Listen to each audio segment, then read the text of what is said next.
ಪ್ರಜಾಧ್ವನಿ ಇದು ಪ್ರಜೆಗಳ ನಂಬಿಕೆಯ ಧ್ವನಿ. ನಮ್ಮ ದೇಶದ ಸಾಂಸ್ಕೃತಿಕ ವೈಭವವನ್ನು ನೋಡಬೇಕಾಗಿತ್ತು ಅಂತಂದ್ರೆ ನಮ್ಮ ಜಾತ್ರೆ ಉತ್ಸವಗಳು ಹಬ್ಬ ಹರಿದಿನಗಳಲ್ಲಿ ಈ ದೇಶದ ವೈಭವವನ್ನು ಕಾಣಬೇಕಾಗಿತ್ತು ಅಂದ್ರೆ ಅಲ್ಲೇ ಕಾಣಬೇಕು.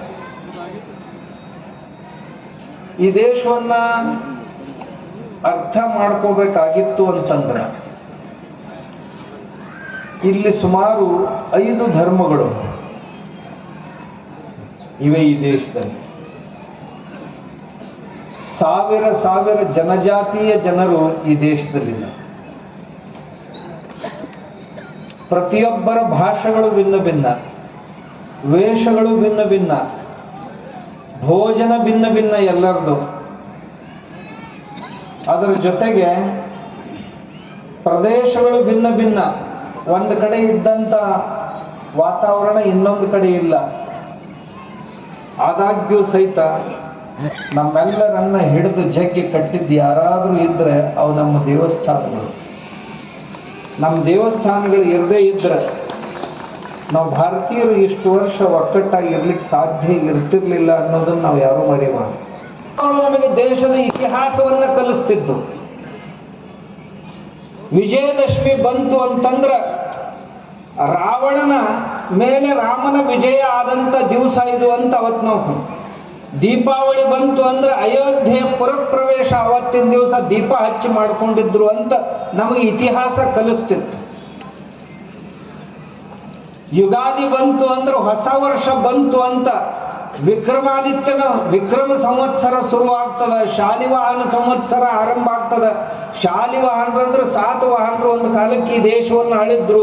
ಅವಾಗ ಈ ದೇಶದ ವಿಸ್ತಾರ ಆಗಿತ್ತು ಅನ್ನುವ ಕಥೆಯನ್ನ ಆ ಹಬ್ಬ ನಮಗೆ ಕಲಿಸ್ತಿತ್ತು. ಕಾರುಣ್ಯ ಬಂತು ಅಂದ್ರೆ ದನಗಳದು ಮನುಷ್ಯರದು ಸಂಬಂಧ ಬಹಳ ಚಲೋ ಇರ್ಬೇಕು. ರೈತ ಅಂದ್ರೆ ದನಗಳಿಂದ ಮನುಷ್ಯ ಇರಾಕಾಗಂಗಿಲ್ಲ, ಮನುಷ್ಯ ಇಲ್ದ ದನ ಇರಾಕಾಗೋದಿಲ್ಲ.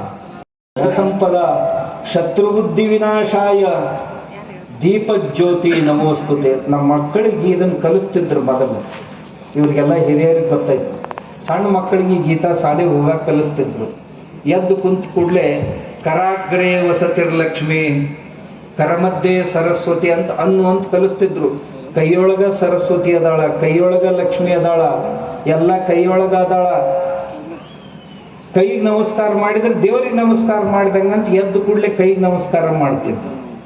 ಕಾಲ ಒಂದು ಶ್ಲೋಕ ಹೇಳಿಸ್ತಿತ್ತು, ಶುಭಂ ಕರೋತಿ ಕಲ್ಯಾಣಂ. ದೀಪ ಏನ್ ಮಾಡ್ತೈತಪ್ಪ? ಶುಭವನ್ನು ಉಂಟು ಮಾಡ್ತೈತಿ, ಕಲ್ಯಾಣವನ್ನು ಉಂಟು ಮಾಡ್ತೈತಿ.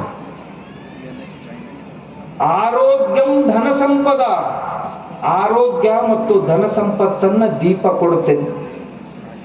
ಶತ್ರುಬುದ್ಧಿ ವಿನಾಶಾಯ, ನನ್ನ ಮನಸ್ಸಿನಲ್ಲಿರುವಂಥ ಶತ್ರು ಬುದ್ಧಿಯನ್ನ ನಾಶ ಮಾಡುವಂಥ ಕೆಲಸವನ್ನ ಈ ದೀಪ ಮಾಡುತ್ತೆ. ಆದ್ದರಿಂದ ಈ ದೀಪ ದೇವತೆಗೆ ನನ್ನ ನಮಸ್ಕಾರ ಅಂತ ಮಗುವಿಗೆ ಹಾಡಕ್ಕೆ ಕಲಿಸ್ತಾರೆ. ಈ ದೀಪಗಳು ಮಾಡ್ತಾ ಇರುವಂಥದ್ದು ಅದನ್ನು.